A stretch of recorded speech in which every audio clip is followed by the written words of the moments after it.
Upon observing a troubling trend in customer complaints, the esteemed airline executive Julia Montgomery takes an unexpected course of action. She assumes the guise of a typical traveler aboard her billionaire husband's airline, equipped with concealed recording devices and her sharp instincts as an investigator. She is on the verge of witnessing the startling discrimination occurring right before his eyes. What starts as a straightforward quest for information rapidly escalates into a tense showdown that will reveal a society steeped in judgment, where the phrase "no entry for the poor" resonates far beyond mere whispers. It's a matter of company policy. The polished glass doors of Kennedy International Airport glided apart as Julia Montgomery shifted her intentionally weathered backpack. Her auburn hair was gathered into a straightforward ponytail, with no trace of makeup adorning her face. A worn pair of jeans, a weathered gray sweater, and scuffed sneakers finalized her metamorphosis. It's hard to believe that this woman, dressed so simply, is the spouse of Alexander Montgomery, the visionary behind Skyline Airways. Jules glanced at her phone one final time, the voice recorder app already active. 3 new emails from unhappy customers had come in, all forwarded from previous coworkers at the Consumer Advocacy Bureau. Same pattern, she murmured, glancing through the grievances. First-class tickets were inexplicably downgraded, while passengers deemed less presentable were relocated to the rear of the aircraft. As she neared the radiant Skyline terminal adorned with its iconic blue and silver design, Jules reminisced about the dinner that had sparked this entire endeavor. "Alex, have you observed these grievances?" she inquired of her husband, pushing a folder toward him across the dining table.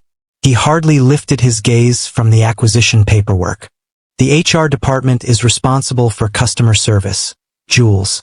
I have complete confidence in my team." "Your team hasn't stepped onto the floor in years," she replied, her instincts as a storyteller tingling. A shift has occurred in the cultural landscape. Yet, Alex had only pressed his lips to her forehead. "If it troubles you this much, why not investigate further? You remain the most brilliant investigator I've ever encountered." He intended it as a soothing remark, rather than a genuine proposal. However, Julia Montgomery, who had previously spent 6 months undercover to unveil corruption in pharmaceutical pricing, recognized an assignment when it was presented to her. As Jules entered the gleaming expanse of the Skyline terminal, they seamlessly embraced their role. Alexandra Jules Whitaker, known by her maiden name, is soaring in first class to Chicago, her ticket bought with cash. No frequent flyer number, no digital trace linking her to the Montgomery empire. A woman in her 60s wrestled with her carry-on close by. An employee from Skyline brushed by her, not stopping to lend a hand. Jules assisted the woman in placing her bag onto the scale. "Thank you, my dear," the woman remarked, gently patting Jules' arm. "It's not quite the same as it used to be when they would eagerly lend a hand. Is it?" "No, ma'am, it's not," Jules replied, observing how the same employee was now enthusiastically helping a man dressed in an expensive suit. As she neared the check-in counter, Jules switched on her compact recording device. As Alexandra concentrated on growth and new ventures, she became aware of a troubling decay at the heart of the company. A growing elitism that contradicted the very principles her husband had established when founding the airline. Today, she would encounter it directly. The queue for first-class check-in progressed smoothly ahead. Jules watched intently, her keen perception capturing every nuance. A stylish couple with high-end luggage was greeted with warm smiles and offers of champagne. An elderly gentleman clad in a modest sweater vest was met with a barely masked impatience. This wasn't what you envisioned, Jules reflected, imagining Alex during the early days of Skyline Airways' launch. They were freshly married at that time, her career in investigative journalism soaring just as his airline started to expand beyond its modest origins. "Dignity ought not to be considered a luxury," he expressed to the investors. "All passengers should be treated with dignity, no matter what they paid for their ticket." With Skyline's stock climbing to new heights and Alex finding himself in boardrooms more often than at terminals, a significant shift had occurred. "Ms. Whitaker?" Jules lifted their gaze. The airline representative, Melissa, as indicated by her name tag, stood with a look of impatience on her face. "Apologies," Jules said, moving ahead with her ID and ticket in hand. She intentionally fumbled with her tattered wallet, embodying the role of someone unfamiliar with the luxuries of first-class travel. Melissa grasped Jules' documentation with her impeccably groomed fingers, her demeanor changing slightly as she evaluated Jules' look. The subtle downturn at the corners of her mouth conveyed a wealth of meaning. "So, you're seated in first class?" Her tone was laced with subtle doubt. "Indeed," Jules responded with a hint of apprehension. "This is my initial experience." Melissa glanced at her colleague, a woman adorned with a supervisor pin on her blazer. Their hushed exchange was barely audible to Jules, yet their exchanged looks conveyed everything. This was precisely what Jules had been anticipating. The previous night, Alex had seen her poring over the airline seating charts. "Burning the midnight oil?" he inquired, loosening his tie after yet another grueling 14-hour day. Jules swiftly changed screens, merely conducting some research. He had gently worked his fingers into her shoulders. "I long for the nights when we would both be awake, crafting our aspirations together." For a fleeting instant, Jules contemplated revealing all the truths to him. The grievances, the trends, her doubts. Yet, the weariness reflected in his gaze held her back. Alex sought proof, not speculation. As the supervisor drew near with a rehearsed grin, Jules discreetly engaged the secondary recording device tucked away in her jacket pocket. "Miss Whitaker, I'm Linda Peterson, the customer service supervisor," the woman said with a polished demeanor. "It seems there has been a minor complication with your reservation." Jules tilted her head, embodying a flawless expression of bewilderment. "What type of problem are we discussing?" "I verified all the details yesterday. It seems there has been an overbooking situation in first class. You will be reassigned to economy class. We follow our usual protocol of reassigning according to loyalty status. And since it seems you don't often travel with us." "But I paid for first class," Jules insisted. Linda's smile grew tense. "Absolutely, and a partial refund for the difference will be issued to you. Maybe another time." As Linda moved forward, Jules noticed Melissa leaning in to share a secret with a fellow coworker. "Access denied for those without means. They ought to choose budget airlines." The colleague stifled a chuckle, oblivious to the fact that they had just delivered the precise proof Jules was seeking. The true inquiry was now underway. "I would like to speak with another representative, please," Jules stated with composure, keeping her demeanor intact while carefully noting every detail in her mind.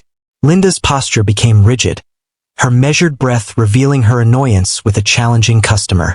"Miss Whitaker, I promise you that no one else is capable of assisting you. This is the usual protocol when it comes to reallocating seats." Linda's polished exterior held up, though it was hanging by a thread. "Maybe if you held elite status or frequently traveled in first class, we could explore alternative options." Jules observed that the status of implicit bias was influenced not only by one's membership but also by appearance and the perceived entitlement to premium cabins. This precisely mirrored the pattern described in the complaints. "I understand," Jules said, her voice quivering with a hint of disappointment.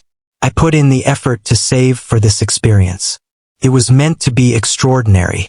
For a brief moment, a hint of true compassion flashed on Linda's face, swiftly overshadowed by her learned composure. Behind the counter, Melissa cast a disdainful glance at her colleague, her irritation no longer concealed. With a hint of hesitation, Jules took her economy boarding pass, just as a sharply dressed businessman made his way to the counter. His impeccably fitted suit likely exceeded the monthly rent of many, while his polished leather luggage shone brightly beneath the terminal lights. "Greetings, Mr. Harrington." Linda's whole presence shifted, her smile illuminating her eyes for the first time. "It's truly delightful to encounter you once more. Your regular seat is prepared, and the team has been informed of your champagne choice." Mr. Harrington stated, "I must change my seat. My colleague is coming on board at the last moment. Could we explore the option of moving him to first class too?" "I'll see what I can do," Linda replied with enthusiasm. It appears we are rather busy today, but indeed I think we can bend the rules just this once." Jules experienced a wave of validation intertwined with a sense of letdown. The chair that was said to be non-existent appeared out of thin air for the one who truly deserved it. As she approached security, Jules pondered the path Alex had taken. He launched Skyline with a sincere aspiration, making luxury travel accessible to all and honoring everyone with respect. At some point, that vision had lost its purity. A soft brush against her arm pulled her from her reverie. It was the elderly lady she had assisted earlier. "It happened to you as well, didn't it?" she inquired, her gaze understanding. "I witnessed them reduce your status. It occurs frequently for me. I've given up on dressing up for flights, as it always feels pointless." "Is this a frequent occurrence?" Jules inquired, skillfully upholding her facade. "Oh my dear, it has certainly turned into a recurring theme. In the 80s, my late husband and I enjoyed the luxury of first-class travel on our journeys. In those days, your ticket determined your worth, not how you looked." At that moment, she gently shook her head. "I have come to understand the importance of providing evidence. Images of me alongside famous personalities, mentions of my family's charitable organization. Isn't that absurd? Needing to demonstrate my place?" As they strolled toward security, the woman revealed her name was Margaret Whitfield, a philanthropist who had been a loyal passenger with Skyline since its very beginning. "The unfortunate truth is," Margaret went on, "Skyline was once a different place." "What was the name of that young man who initiated it?" "Alexander Montgomery," Jules provided with precision. "Indeed, that's the one. He would stroll through the cabins, offering a warm greeting to each person he encountered. Possessed remarkable foresight. It's unfortunate how things unfold when businesses grow too large." As Jules neared security, she spotted Caroline Winters, the chief of customer experience at Skyline, being guided through the expedited lane. The woman who had confidently promised Alex that customer satisfaction was at an unprecedented peak. Jules lowered her head, hoping to remain unnoticed. Caroline had not encountered her frequently enough to recognize her at once, particularly in this outfit, but she couldn't afford to jeopardize the operation prematurely. As Caroline effortlessly navigated through security, ignoring the weary travelers stuck in lengthy queues, Jules felt her determination solidify. This was more than merely a handful of discourteous staff members or sporadic occurrences. The issue was deeply rooted in both culture and systems, extending all the way to the upper echelons of Skyline's management. The proof was accumulating, and Jules was only beginning. The boarding area for Flight 743 to Chicago thrummed with energy as Jules settled herself close to the gate counter. She watched the young gate agent Trevor, noting how his smile varied with each person who came near. Trevor announced that those in first class and Skyline Elite members can start boarding now.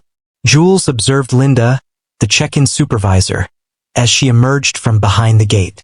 She leaned in close to Trevor, her voice barely above a whisper, casting a significant look at Jules before turning to leave. A recognizable sequence emerged as boarding commenced. Guests in high-end fashion glided through with enthusiastic greetings, whereas those dressed more simply were met with brief acknowledgments. An elegant woman found her carry-on taken by a flight attendant, even though it adhered to the size limits. "Allow me to assist you with that, Mrs. Davidson. Your comfort is our priority." As Jules' economy group was summoned, Trevor's warm demeanor noticeably shifted to a more reserved expression upon her arrival. "Is there a boarding pass available?" he inquired with a lack of inflection. Jules held out her ticket, the shift from first class clearly evident. "You must check that bag," Trevor remarked, gesturing towards her backpack. "The main cabin has reached its limit for overhead space." Jules noted that the boarding had just begun. "How is it possible that you're already out of space?" Trevor stated with a lack of confidence that it's company policy to ensure premium customers have priority for overhead storage. "Your bag must undergo inspection." A voice emerged from behind Jules, belonging to a middle-aged man clad in a plain polo shirt.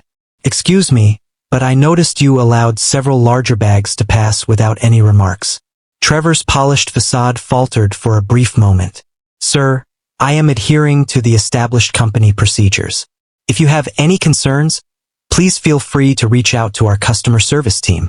As Jules hesitantly handed over her backpack, having already stashed her recording devices in her pockets, she caught Trevor whispering to his colleague, "Economy passengers believe they deserve first-class treatment." The coworker shot a sidelong look at Jules and responded with a sly grin. "They ought to appreciate the fact that they're even on the plane. Recall that there was no access for those in need, right?" On board, the separation between classes was even more striking.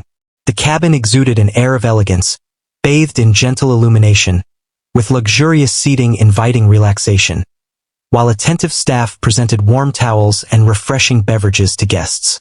As Jules pressed on toward economy, the ambience shifted profoundly. Dimmer illumination, limited room, and visibly less spirited cabin crew. Settling into her middle seat in row 27, Jules found herself sandwiched between Margaret, whom she had encountered earlier, and a college student named Jason, who was on his way home to celebrate his grandmother's birthday. Once more, Margaret greeted with warmth. "It appears we've both found ourselves relegated to the rear of the aircraft." Jules replied, "I'm beginning to suspect it's more than just a coincidence." "Oh, it's definitely not," Margaret whispered. "I have been observing this pattern for several months now. This goes beyond a handful of impolite staff. It's a matter of policy." A flight attendant named Heather glided down the aisle, conducting a brief safety check with practiced ease. "Excuse me," Jason said with a courteous tone. "It appears that my tray table is malfunctioning." Heather hardly gave it a second look.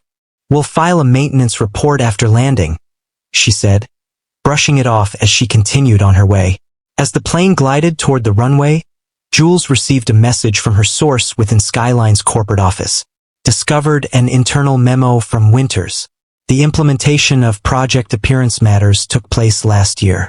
Training materials clearly guide staff to distribute services according to the perceived value of customers, which is tied to bonus structures. Jules let out a slow breath. This was not merely an instance involving a handful of biased individuals. It was a deliberate and structured form of bias, embedded in the organization's regulations, and encouraged through monetary incentives. As the aircraft reached cruising altitude, the cabin service commenced with the well-known procedure from front to back. Through the gap between seats, Jules observed first-class passengers being served elegantly arranged appetizers and wine poured from real bottles. Margaret remarked on how things have changed significantly from the past. In a time long past, the main difference lay solely in the dimensions of the seats and the quality of the meals served. Now it feels as though they're catering to entirely different kinds. When service finally arrived at their row, almost an hour later, Heather hardly glanced up as she shoved a plastic cup of soda toward Jules. "Could I have some water, please?" Jules asked. Heather let out a frustrated sigh. "This one has already been poured. I see your point, but I would rather have water if that's an option." Heather retrieved the unwanted soda with a dramatic eye roll. "I'll see what I can do," she murmured, shifting to the next row without looking back. "Don't hold your breath," Margaret murmured. "Last month, I requested a blanket and was informed that they were exclusively for premium passengers, even though a noticeable stack was right in front of me.